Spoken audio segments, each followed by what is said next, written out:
Is it possible that if in general the Dungeons & Dragons player base doesn't like what's going on with OneD&D, that we could see a split in the gaming industry very similar to what we saw when 4th edition came out with Paizo and the emergence of Pathfinder, providing an alternate route to keep 5th edition alive the same way that Paizo, when Pathfinder, kept 3.5 alive, kind of making 3.75 with the Pathfinder genre? Could we see that happen again with Dungeons & Dragons 5th edition? I think it's an interesting thing to talk about. And you know, when I was studying OneD&D, I was definitely wanting to take a look at the playtest rules. How is the game changing? What kind of rules are they putting out? We were taking a look at the different backgrounds and the races and things like that in other videos.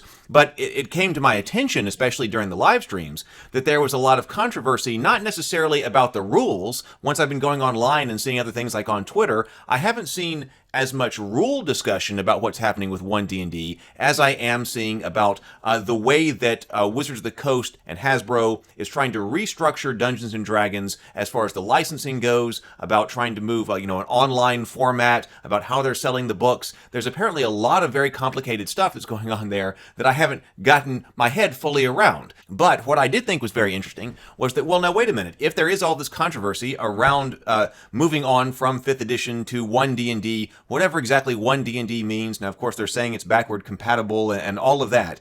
But if they end up going in this new direction that people don't like, can we see a Pathfinder of 5th edition? And I saw a very interesting thread on Twitter about this that I wanted to provide some additional commentary on because I thought it brought up some great points. Now, this thread here is by Justin Alexander. He's at Hexcrawl, and I don't know him personally, and I think I've just been recently following him on Twitter, so I don't really know a whole lot about him. But it says, RPG producer and developer at Atlas Games, creator of the Alexandrian, and he is an ENnie Award winner. So he basically brings up exactly the subject here and says, what will be the Pathfinder of 5th edition? And he says that it's almost certainly nothing.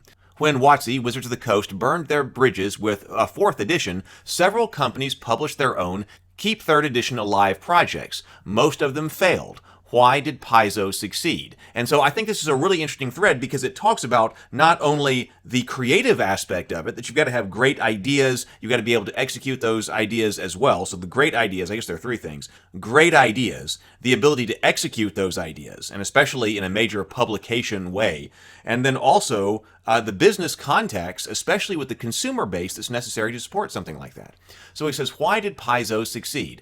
First, WotC had to actually abandon the OGL, thereby abandoning the top of the pyramid. We don't actually know if that's what's happening yet. For the sake of argument, let's assume that it does. Now, I do see that Wizards of the Coast put out some clarification information that people are talking about regarding the fate of the OGL, and we may want to get into that in a later video. But as Jason has here, for the sake of argument, let's just assume that that's what's going to happen. Second, Wizards of the Coast has to lose a huge chunk of their audience. And so in this case, first, 4th edition didn't play like D&D. Now, personally, I skipped 4th edition. I wasn't gaming at the time, so I remember all of the hype. There was like, oh, wait, there's going to be a new edition of Dungeons & Dragons, and what's going to be 4th edition? But I wasn't playing at the time anyway, so I never got into it, and I never really experienced it. I didn't get back into gaming until 5th edition.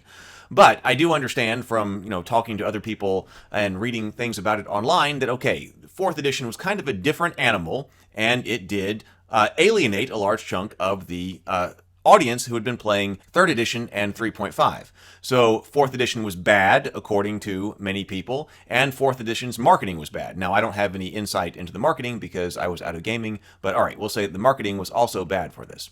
Third, Paizo had the subscription lists for Dragon and Dungeon magazine. And when I read this, I went, oh yeah, so that's a big part of this connection. Of course, they've got the ideas. They're able to execute. Paizo is able to execute in a large way because they published Dungeon and Dragon magazine. But then also they had the business connections. And when I'm talking about business connections, I'm talking about customer connections there that they could immediately communicate and connect with players of Dungeons and Dragons 3rd edition and 3.5. A huge list of people who they could contact and say they were doing something new. So I remember being told the story because I actually did get to have lunch one time with the publishing head of Paizo at a Dragon Con one year. And I got to hear the story from him about how they pivoted from Dungeon and Dragon magazine right into Pathfinder. And so, of course, they had the creative talent that was right there because of publishing Dungeon and Dragon magazine. they were able to execute, but then, like I said, I hadn't thought about it until this very moment that, oh yes, and they instantly had a large group of people they communicate. And now we're going to think about this in terms of who has that today, who can communicate with a large, like gigantic part of the Dungeons & Dragons 5th edition player base. So he says, I don't mean they stole them. Of course they didn't. I mean that Wizards of the Coast didn't want to publish those magazines anymore, so they licensed them to Paizo and gave Paizo their subscription lists, which Paizo then maintained. So they had all of that. So Paizo not only had direct access to Wizards of the Coast fan base, they also had a long record of directly providing quality materials to that fan base. So it may be that that was the perfect storm, that all of these things came together to produce Pathfinder when 4th edition went on its own way, that we may not see replicated again. So hey, this is Paizo speaking hypothetically here to the people who used to like Dungeons & Dragon magazine, which got yanked from them. That license to publish those got yanked. So then Paizo then told the subscribers of those magazines, hey, hypothetically, this is in the round here, hey, all you unhappy people who just got told by Wizards of the Coast you no longer get the magazines you've been subscribing to for multiple decades, want to keep getting that same stuff, great stuff anyway? Also, we're making a game that just happens to be like the one you already love. All right, so yes, so that may have been the perfect storm which brought all of this about. Now, Wizards of the Coast did have a similar problem with 5th edition, and this was, I thought, really great thinking here. Because, of course, Dungeons & Dragons Beyond, D&D Beyond, I've played it, I've played with it. I've played games where there's no technology allowed at the table. I've also played games where we embrace all the technology. We're running things out of D&D Beyond, all of that. So I wonder if the acquisition of D&D Beyond then had to do with exactly this problem, because they may have realized, hey, wait a minute. What was one of the major factors in allowing Pathfinder to all of a sudden explode after 4th edition? It was because somebody else had access to the Dungeons & Dragons player base in a big way. So all of a sudden, D&D Beyond has that, right? So another company controlled Wizards of the Coast access to a huge chunk of their fan base.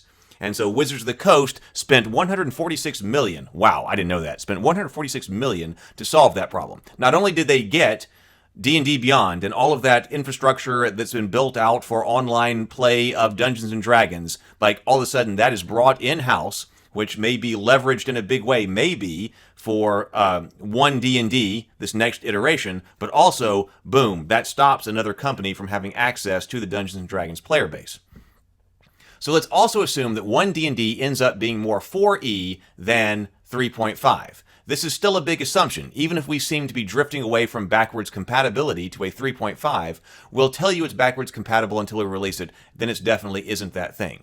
So will someone publish a 5e retro edition? Almost certainly. I agree with that. There are probably going to be a lot of people who do 5th edition retro clones, right?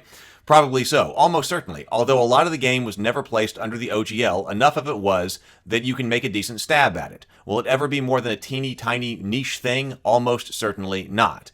Because of this third factor. Even if you have somebody with great ideas, and there are third-party publishing companies that have great ideas. We talk about a lot of them on this channel. We're constantly talking about new material on the morning grind and new publishers and things like that. So there are obviously a lot of people out there with great ideas. We also know there are people who can execute those ideas and produce really great books. Now, whether or not they can execute them on a grand publishing scale that would be necessary to actually take a large chunk of the Dungeons & Dragons player base, that's not so certain. But, of course, we do have a change here that when 4th edition was going on, things like self-publishing, the robust PDF electronic economy wasn't nearly as robust as it is now. All of the self-publishing, all of the Kickstarter kinds of things, all of that wasn't nearly as robust.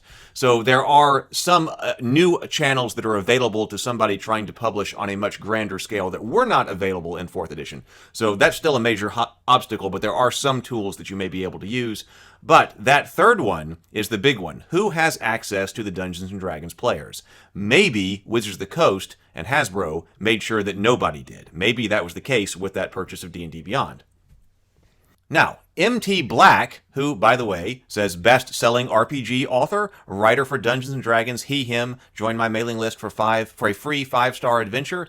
He says, if anyone could do it, it would be Roll20. And I thought, oh, well, that's interesting. I bet Roll20 is a potential competitor in this regard. And so he may know what he's talking about here. They have a database of at least 6 million 5th edition players. Well, that's interesting because that is arguably the biggest leg, because the ideas, I mean, everybody's got ideas. Now, I don't know if Roll20 has experience publishing, game books or not, or, creating books from ideas. But if they don't, they might have the ability to purchase one of the other third-party publishing companies that does have experience with all of these ideas and then turning them into books and products that people like, and being able to bring that in-house, teaming up in that way to attach a robust 5th edition game system to their software for playing games online, and also connecting to that database of 6 million 5th edition players.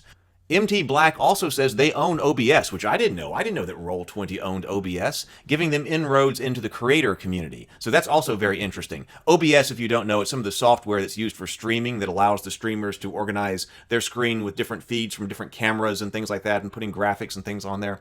I don't know if that one quite helps quite as much, but MT Black may have identified who might be able to do it, if anybody. See, Kyle Thomas here, and who is Kyle? Kyle, DM, proud dad, bad artificer, great paladin, friend of the TTRPG verse, doing my best to be my best, says 5th edition's Pathfinder will be Midgard by Kobold Press. They have tons of quality content already, so all they need is exposure. I'll be sticking with 5e, and their stuff will be the base I use. Now, I've played in Kobold Press's world. I played in Midgard when Lou was running that. I've also done some, actually was in a playtest game for Midgard, and I do really like their world.